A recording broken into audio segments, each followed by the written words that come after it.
Ishan times YouTube channel पर आप सभी का स्वागत है।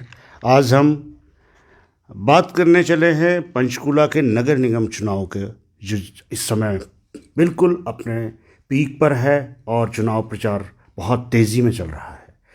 कांग्रेस मैदान में है, भारतीय जनता पार्टी भी पूरा जोर लगाए हुए है। सभी पार्टियां, सभी लोग पूरे ही जोश व खरोश से इस चुनावी मैदान में कूद चुके हैं।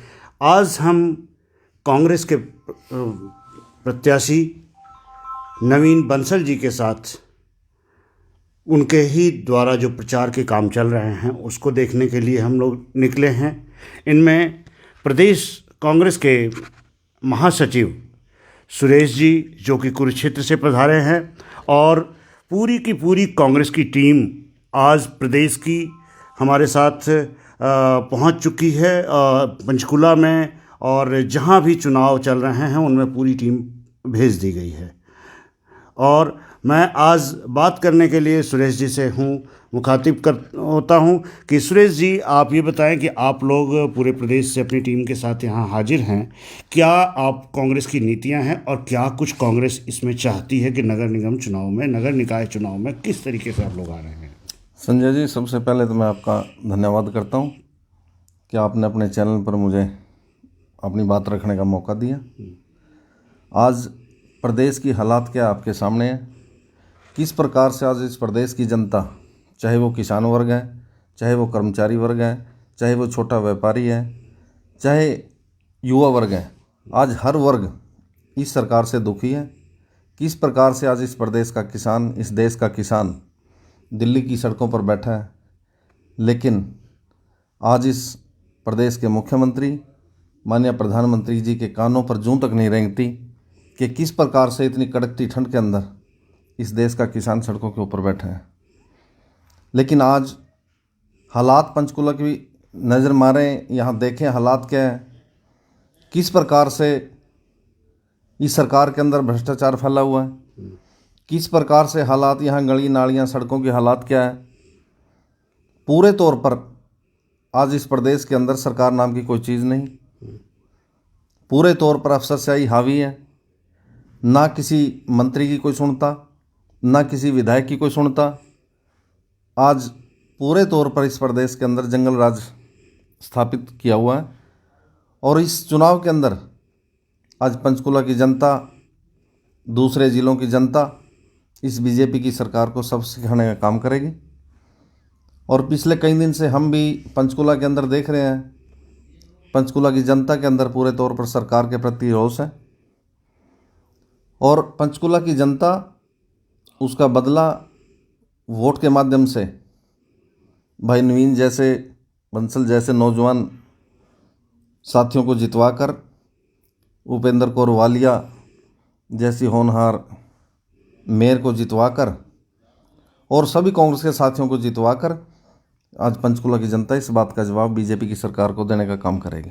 एक चीज़ आई है कि जिस तरह से आपने जिक्र किया किसान का, व्यापारी का, आज भारतीय जनता पार्टी सरकार जो किसानों को मदद कर रहे हैं व्यापारी, उनके ऊपर इनकम टैक्स के छापे डलवा रही है, ईडी के छापे डलवा रही है। उसमें किसानों को, एक तो देखिए पहले को जो मदद पहुंच रही है वो एक जंगल की तरह से बिल्कुल सड़कों पर पड़े हैं और उनके पास ठंड भी है, अलाव की व्यवस्था नहीं है, कोई चीज़ नहीं है, कई किसानों ने शहादत दे दी है। उसमें अगर कोई मदद कर रहा है तो उसको रोकने के लिए इनकम टैक्स के छापे देना क्या उचित है? देखो संजय जी, आपका बड़ा अच्छा सवाल है। आज इस प्रदेश की सरकार, आज इस देश की सरकार पूरे तौर पर आज जनता के प्रति जवाबदेही सरकार की होती है।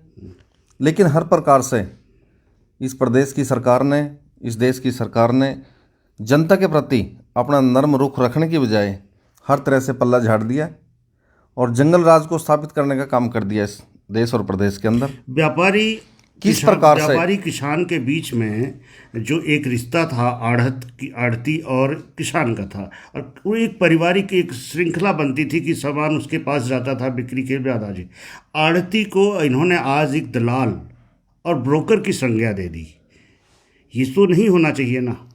देखो, आज तक के इस इतिहास के अंदर इससे बुरी कोई बात नहीं हो सकती आड़ती और किसान का जो संबंध है वो एक ऐसा पारिवारिक संबंध है, एक दूसरे के बिना किसी भी पक्ष का काम नहीं चलता। और जो सरकार ने हथकंडा अपनाने की कोशिश की है उसमें ना तो इस प्रदेश की जनता उनको सफल होने देगी, और हम पूरे तौर पर इस बात का विरोध करते हैं अपनी पार्टी की तरफ से, कांग्रेस पार्टी की तरफ से। और पीछे भी हमारी पार्टी के अध्यक्षा बहन कुमारी शैलजा जी ने, हमारी पार्टी के वरिष्ठ नेताओं ने इस बात का पुरजोर विरोध भी किया है। और हम पूरे तौर पर इस प्रदेश की जनता के साथ जहां भी अत्याचार होगा, चाहे वो इस प्रदेश का किसान है, चाहे वो इस प्रदेश का मजदूर है, चाहे वो इस प्रदेश का दुकानदार है, पूरे तौर पर कांग्रेस पार्टी उनके साथ खड़ी है। और कंधे से कंधा मिलाकर बीजेपी को इनके मंसूबों में हम कामयाब नहीं होने देंगे। ये हमारी आज आप पंचकुला के वार्ड 13 में आज घर घर जाकर के जनसंपर्क कर रहे हैं, लोगों को प्रचारित कर रहे हैं, उसमें क्या पाया, लोगों के प्रति क्या रुझान था? देखियो, हमने डोर टू डोर भी हम गए, व्यक्तिगत तौर पर भी हमने लोगों से संपर्क किया। लोगों में भारी रोष देखने को मिला बीजेपी की सरकार के प्रति। जी, एक भी वर्ग, चाहे वो कर्मचारी वर्ग है, चाहे वो किसान वर्ग है, चाहे वो मजदूर है, चाहे वो दुकानदार है, चाहे वो नौजवान है, एक भी वर्ग आज बीजेपी से खुश नहीं। पूरे तौर पर आज बीजेपी का विरोध है।